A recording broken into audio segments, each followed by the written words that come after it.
You're listening to the Greek's Gridiron. Now here's your host, Ethan Haristadoulou. Good morning, everyone, and welcome back to the Greek's Gridiron. I am Ethan Haristadoulou, and it is time again to go through all 32 teams and rank them from worst to first. So make sure you comment your power rankings down below. Let me hear your thoughts and opinions on mine, and we'll dive right in, beginning with the bottom four teams in the NFL. A lot of movement going on this week, and at the bottom, a lot of teams moving in the wrong direction here, as the Carolina Panthers are now in sole possession of last place in the NFL following a really ugly loss to the Dallas Cowboys, one that they honestly kind of hung in for until that very end in the fourth quarter where things just kind of fell apart. Pick six was one of their. DaRon Bland has 4 interceptions returned for a touchdown this season. When you're the team allowing that fourth one, at that point, you know it's time to kind of just pack it up and call it a season. So another tough game for the Carolina Panthers, but at this point, with the performances that they've strung together as of late, I believe that they belong at the bottom of the NFL here. Patriots right behind them, or I guess right in front of them at number 31 here. Didn't play this week, thankfully, because it probably would have been another ugly loss for them, but with so much speculation going on right now as to who the quarterback is going to be in New England, I felt it fitting to have them right at the second to last place position at 31. At number 30, the Arizona Cardinals. Despite Kyler Murray coming back, it's very clear that there are a lot more issues than just quarterback, especially on the offensive side of the ball for the Arizona Cardinals. There were some flashes here and there, but this is a Texans team that they were going against that I would say is a little bit more fundamentally sound than the Atlanta Falcons at this point in the season, especially on defense. And with that, you obviously saw some of the more glaring flaws and issues that have kind of been there all season long for the Arizona Cardinals, but a lot of people thought that maybe Kyler Murray could come in mask, and I definitely think he can in some instances, but like I've been saying for the majority of this season, even despite some of the competitive contests that the Arizona Cardinals have been in, this is a very poor roster altogether from top to bottom, and it's not a team that's building a recipe for success right now. There's a lot more issues than just quarterback, and while Kyler Murray's a nice boost, I don't think it's enough for this team to really do much or make much noise through the back half of this season. They might pull off another win or two here or there, but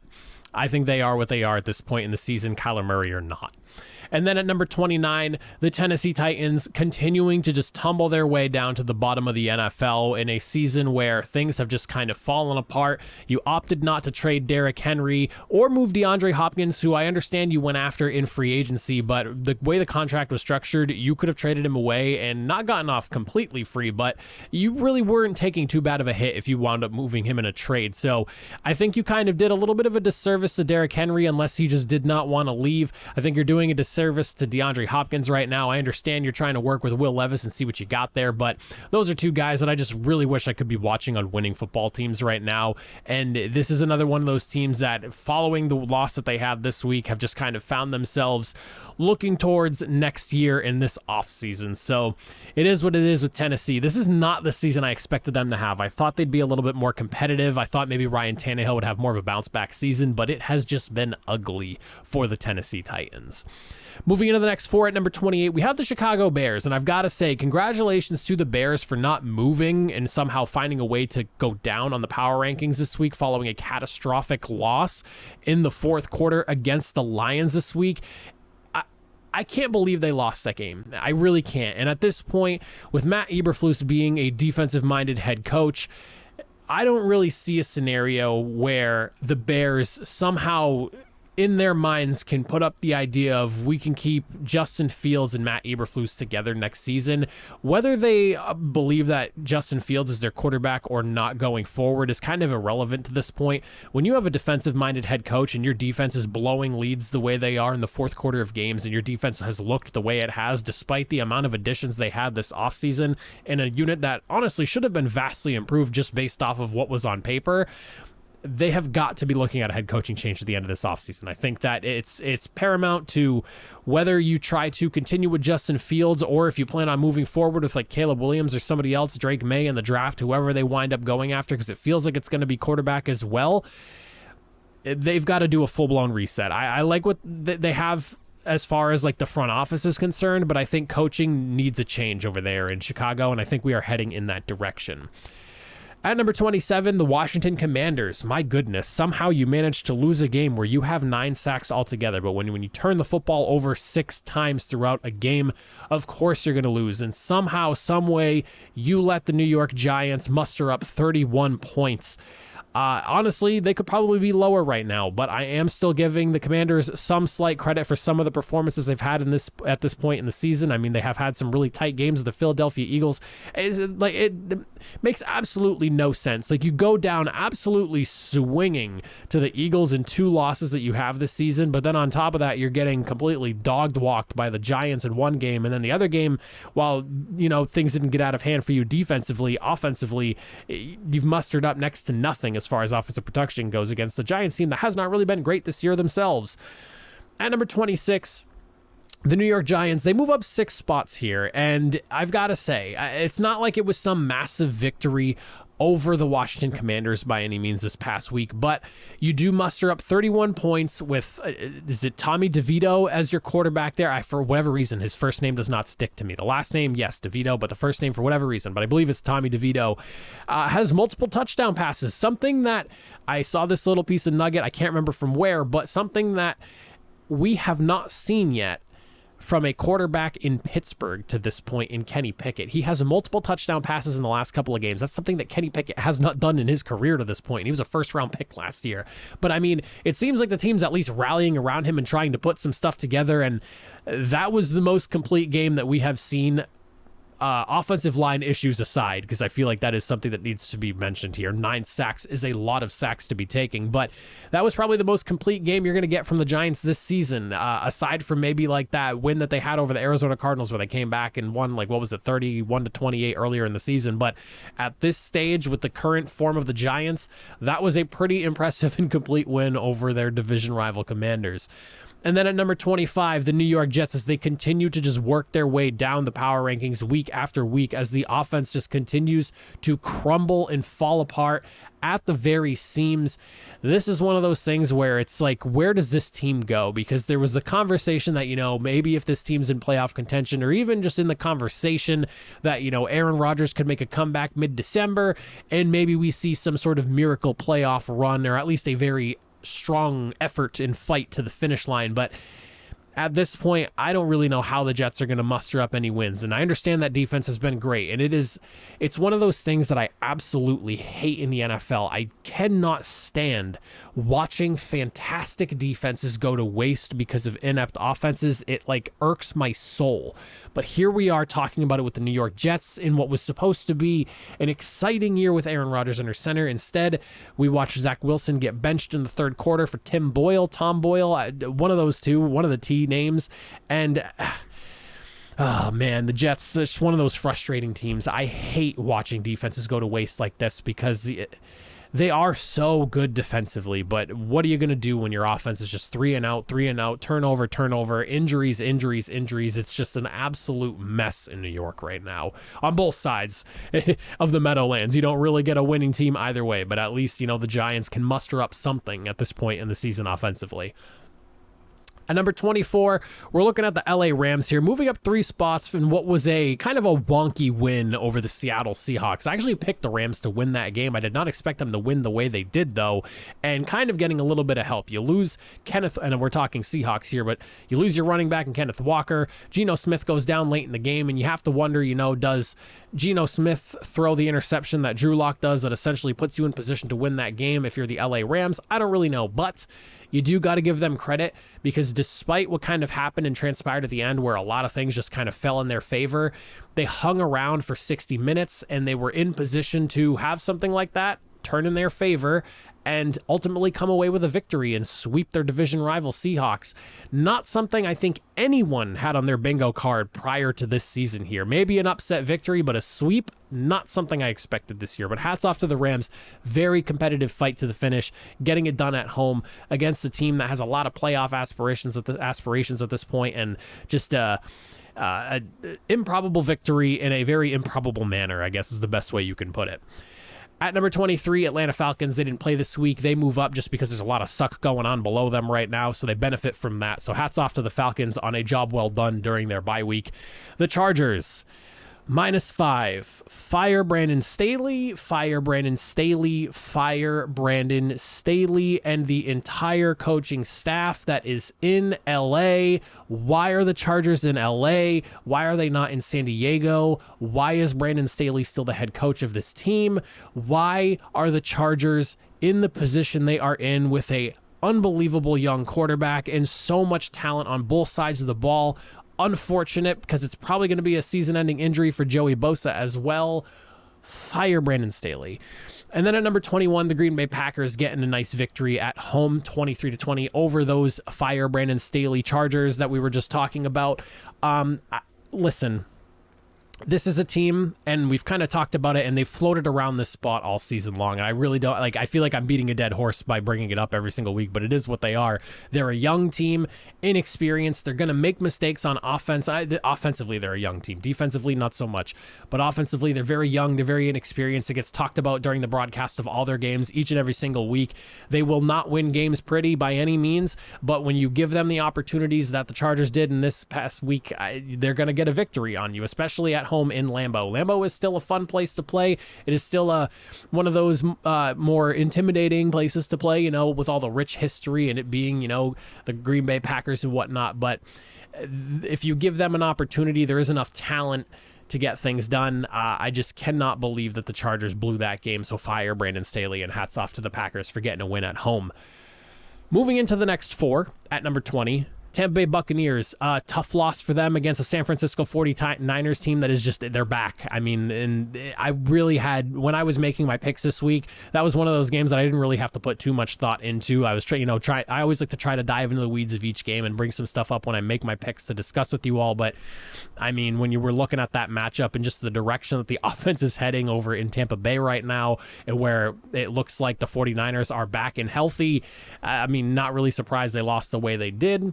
But I don't really want to drop them too much because for what it's worth, they were a far superior opponent that they were playing. So they go down.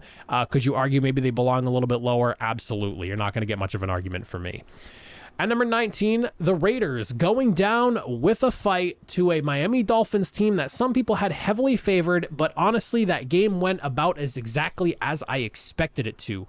The Raiders, with a lot of fight in them right now under Antonio Pierce, they are clearly on a mission right now to potentially help their interim head coach land a permanent head coaching position with them. The players have all bought in on what he's doing, and you saw that fight in the Raiders this past week here. This was, like I said when I made my picks last week, the Raiders were probably going to lose, but it was going to be a tight affair, and they were going to go down swinging, and they only lost by 7. And I believe I saw a lot of people thinking double-digit victory for the Miami Dolphins, but passing defense over there is really good. And again, Josh McDaniels is gone, and this team is bought in, and a lot of things can go your way when players are bought into what you're doing. But I will say that there's probably a bit of a talent gap between the two teams, so I wasn't too surprised to see the end result the way it ended up being. But hats off to the Raiders. You move up a spot for bringing the absolute fight while you're going up against a team that a lot of people considered a very, very heavy favorite, but you kept it a lot closer than I think a lot of people anticipated.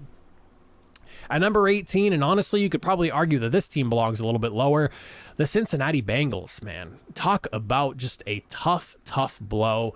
Joe Burrow's done for the season. You also lost on Thursday Night Football.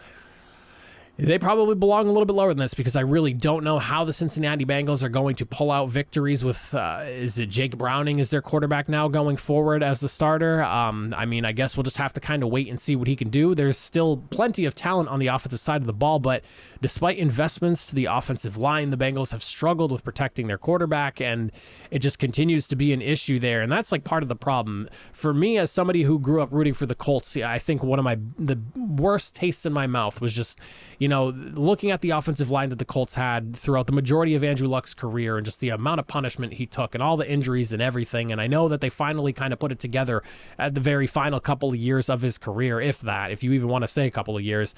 But that's one thing. But to see Cincinnati at least trying to invest all this money into the offensive line and you're still kind of flopping on the production is awful to see. Joe Burrow goes down now. He's hurt with the wrist thing. Oh, man. Tough year to be a Bengals fan. And then at number 17, New Orleans Saints didn't play this week, kind of a beneficiary of the Bengals dropping so many spots in this week's power ranking. So hats off again to the New Orleans Saints. Effective bye week for you. You move up a spot. At number 15, we're looking at the Minnesota Vikings, and man, oh man, talk about a tough loss on Sunday Night Football. You had the opportunity to go into Denver, snap their winning streak, continue yours, but you fall to what is potentially turning into one of the hotter teams in the NFL right now. The Denver Broncos putting it together at the right time.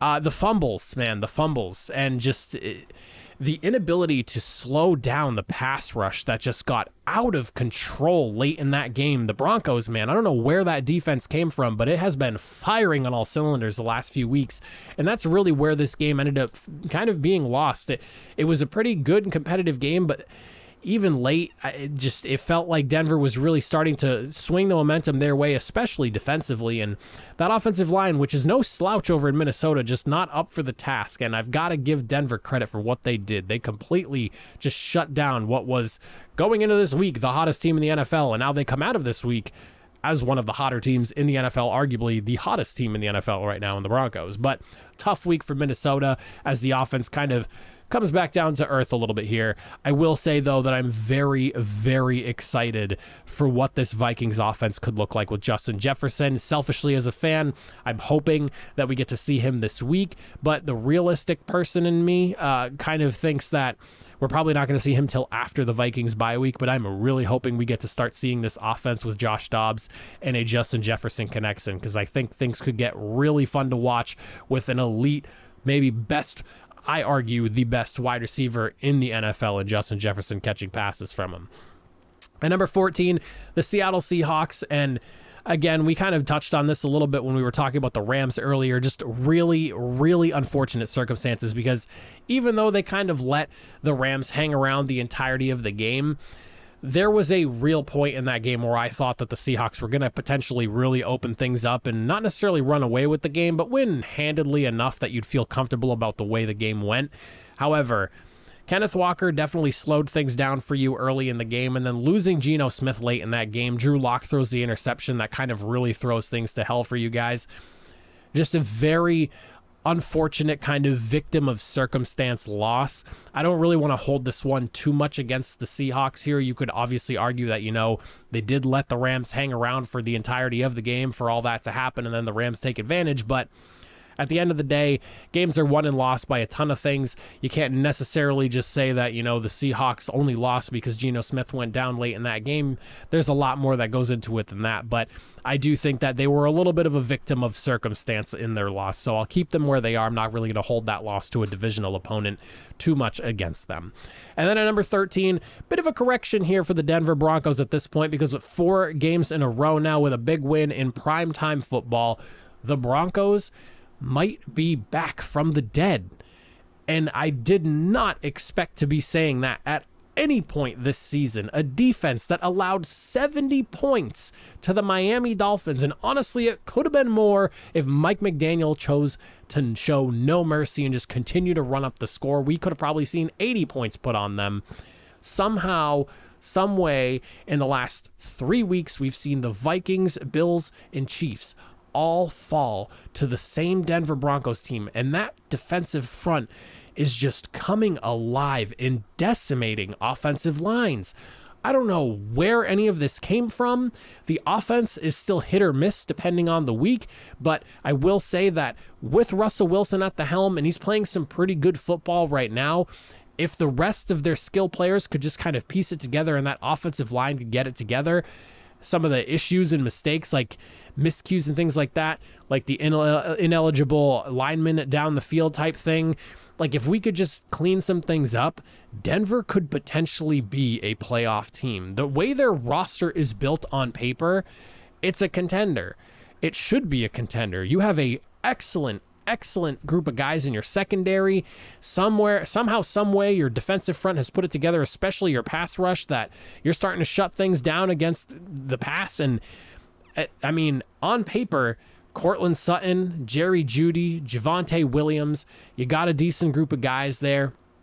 You have, of course, Russell Wilson at quarterback.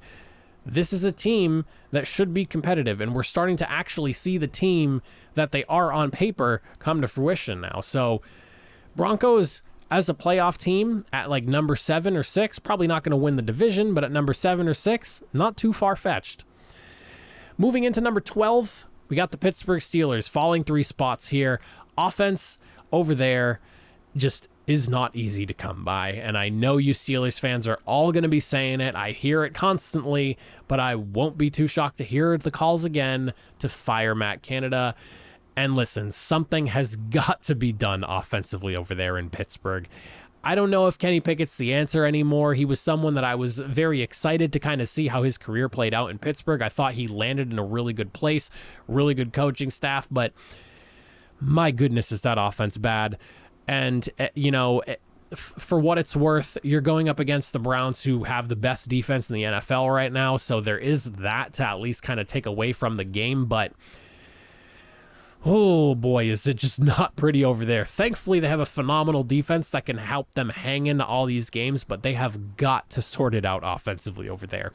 At number 11, Buffalo Bills moving up 4 spots here, working their way back up the board after kind of taking a bit of a nosedive the last few weeks here. This was the get-right game and kind of, putting to rest some of the demons from the earlier portion of the season.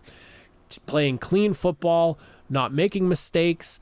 Obviously, there was the firing of Ken Dorsey, and now Joe Brady is working the offense here, and that's something that I'm really excited to see because, and I talked about this before, Joe Brady was scapegoated by Matt Rule in that organization over there in Carolina. I do not think he was the problem when Matt Rule was over there, and I fully believe that he got scapegoated and fired. So it was unfortunate what happened to him over there. Very excited to see what he does with Buffalo and Josh Allen and the skill talent they have over there. But this was a very good bounce-back game and a dominant victory at that.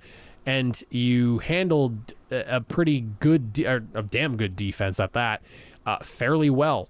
The biggest thing was just protecting the football. We saw the Bills go after the middle of the field a lot more, getting Dalton Kincaid involved, and that's exactly what you want to see from a tight end that is just so athletic. But good bounce-back victory for the Bills. Very good bounce-back victory for the Bills. A lot of things I could compliment, but we'll leave it at that. At number 10, the Houston Texans, man, continuing their run. This is another one of those teams where they are firmly in the argument for hottest team in the NFL right now, as C.J. Stroud, despite 3 interceptions, the team is able to get the job done and win the game, thankfully in large part to their defense, who is another one of those groups that is just playing a lot higher than I think a lot of people expected them to.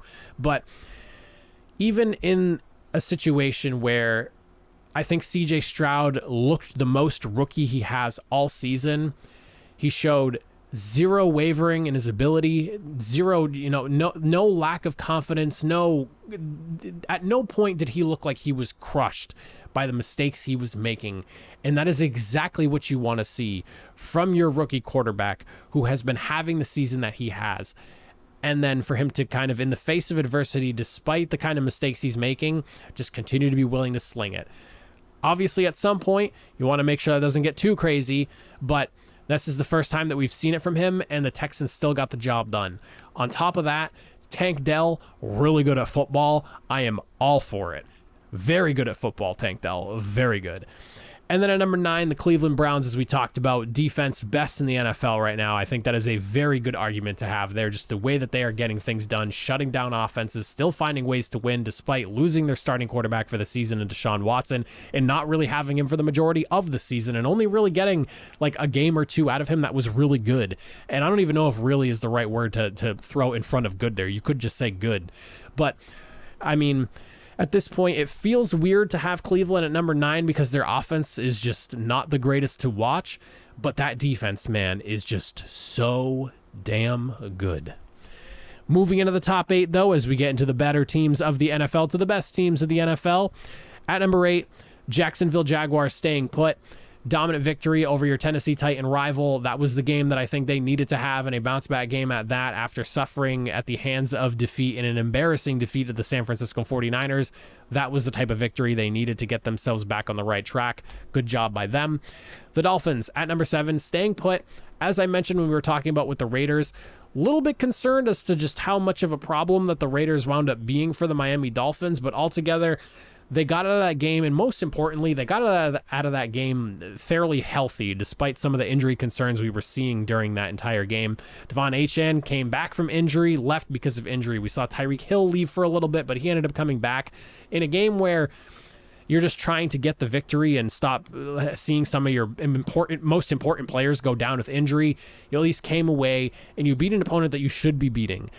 Very concerned about how that matchup kind of played out. I expected that game to be close, but I was hoping that maybe the Dolphins would prove me wrong. But we've seen them struggle with teams that are like above 500, and this is a team that was at 500 coming in this matchup. And again, the struggle's not necessarily a handed victory by any, like not a dominant win, just like a win. But they got the job done, so there is that for them. At number 6, I have the Dallas Cowboys moving down a couple of spots despite their victory here, partially because of what's gone on around them, but also because, as I mentioned briefly when we were talking about the Carolina Panthers earlier, that was not the best win, despite what the score is telling you. It was 17-10 in that third quarter. I know the stat sheet looks a lot nicer come the end of that final whistle, but the Panthers were in it for quite a while, and they should not have been. And that was exactly what I said when I was making the pick for that game. And I picked the Cowboys to win because they should be winning that game. But I said specifically, you should not be letting the Panthers hang in there and get the better of you and let them hang around. And they did. That was exactly what they did. They shut things down in that fourth quarter, put the game to rest, put up 16 points. But that was not the victory I wanted to see against what I consider the worst team in the NFL. At number 5, we have the Kansas City Chiefs dropping 3 spots here. And you're probably wondering, well, how are they dropping 3 spots after losing to what a lot of people would consider the best team in the NFL right now? I myself probably in that group. We'll find out in a second here. I will say this. The defense, phenomenal. They have been a disruptive unit, and they gave the Eagles fits all game long. And it really took the Eagles making some massive plays to come out victorious in Arrowhead. But when you look at the Chiefs' offense and like where their inefficiencies are, especially in the second half, and on top of that, the drops issue that we're seeing as far as the receiving core is concerned, I don't want to sit here and blame Marquez Valdes-Scantling for dropping that touchdown catch. Like, that is a very easy thing to point out, but like, there were a multitude of other drops and misfires throughout the game, especially just in the second half, how you go from putting up 17 in the first half to just getting flat shutout and a goose egg in the second half. There is definitely some issues and some concerns to have with the Chiefs right now. They're still amongst the best in the NFL. Hell, I have them at number 5 right now. With Patrick Mahomes, you're contending. Period, end of story, not up for discussion. But there are definitely some concerns. Once like the early portions of the game kind of start to wear thin, this Kansas City team like can't even buy some points, especially the last few weeks. So it's definitely something that's worth keeping an eye on.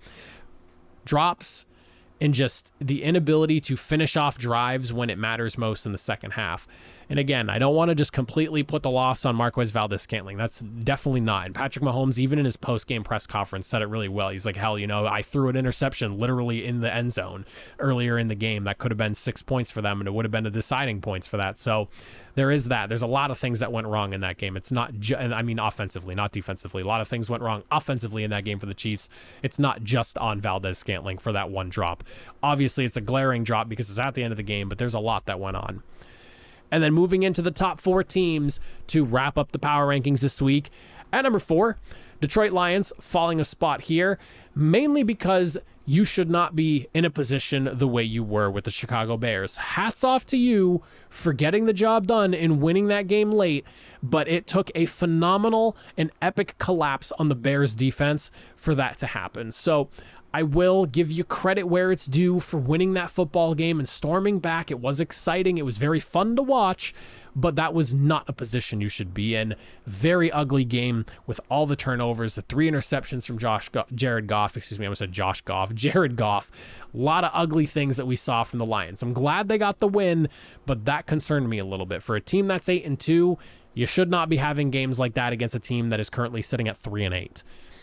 49ers at number 3, moving up 3 spots here as they climb their way back to the very tops of, I believe, everyone's power rankings at this point here. When they are healthy, they are one of the best, if not potentially the best team in the NFL. Brock Purdy, the last couple of weeks, has had a damn near perfect passer rating. He's looked really good with all his weapons back there. Trent Williams is one of those guys that when he's not in the fold, it's a completely different ball game. For all the conversation around missing Christian McCaffrey for the short time that he was gone and missing Deebo Samuel, Trent Williams in there is just, he's a complete difference maker and a mauler. Yes, the other guys are important, but this is a team that is completely different when he's there protecting the blind side. Best offensive tackle, in my opinion, in the NFL right now, especially on the blind side. But this offense is playing lights out. The defense is playing lights out. Very unfortunate that Talanoa Hufanga got knocked out for the season. That you don't love to see. But this is one of those teams that next man up mentality is very much a real thing. And I mean, it's unfortunate that you kind of have to look at it this way, but it's like you basically brought in Chase Young and you pay for it in Talanoa Hufanga. So it's kind of like a, you give and you take kind of situation there. So hopefully Chase Young can find some success playing alongside his former teammate Nick Bosa over there. But 49ers, when they're healthy, they are as good as they come in the NFL. At number 2, Baltimore Ravens, very decisive victory over the Cincinnati Bengals this week. And I mean, they're, I think, the class of the AFC right now, hence why I have them where I do, sitting atop even a handful of the NFC teams that are sitting at the very top of the NFL right now, too. I just have a hard time betting against them right now. They've been lights out for the majority of the season. Yes, they've had a few games here or there, but they're 3 losses that they've had, but they're 8-3 for a reason. And they have some very convincing wins over some other teams that are sitting at the very top of those power rankings. So they're the class of the AFC, in my opinion. Very unfortunate that they lose Mark Andrews, but it sounds like apparently there's like a very slim chance that Mark Andrews might be able to come back like at the tail end of the season, maybe during like a deep playoff push or something like that. I know John Harbaugh said he's probably done for the season, but I just read something as I was coming home and I sat down to kind of get this whole thing to put together for you guys, that there's a possibility that maybe he comes back, that the injury might not be as serious as they thought. So that'll be something worth keeping an eye on, but plenty of playmakers there. Obviously, Odell Beckham really starting to come into his own in this offense here. You have Zay Flowers. Gus Edwards is a touchdown machine in the red zone. And of course, Lamar Jackson. That offensive line has been phenomenal for you. Defense, I mean, we could sit here and just spout off all day about how good the defense has been this year. One of the most complete teams in the NFL, arguably the most complete team. And then at number 1, the Philadelphia Eagles, just continuing to tell everyone to shut up. We are who we are, best team in the NFL. I picked against them. I ate my words for it. And no matter what happens in games, no matter how ugly it is, the Philadelphia Eagles just find ways to win. Whether it's pretty, whether it's ugly, whether it's on a heave to the very, very, very tight corner right in front of the end zone there at the 1-yard line, that pass to Devontae Smith, just making plays when it matters most to get the job done. And based off what everyone's saying over there in that locker room, they don't even feel like they've reached their peak as a team. And that's a scary thought to have, because this is a team that defensively has been shutting things down.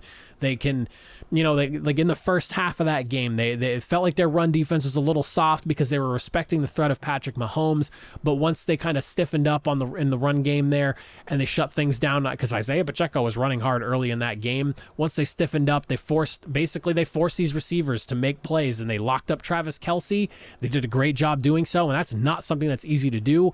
You force some of these other guys that are, do you consider them reliable guys for Patrick Mahomes? Maybe, maybe not.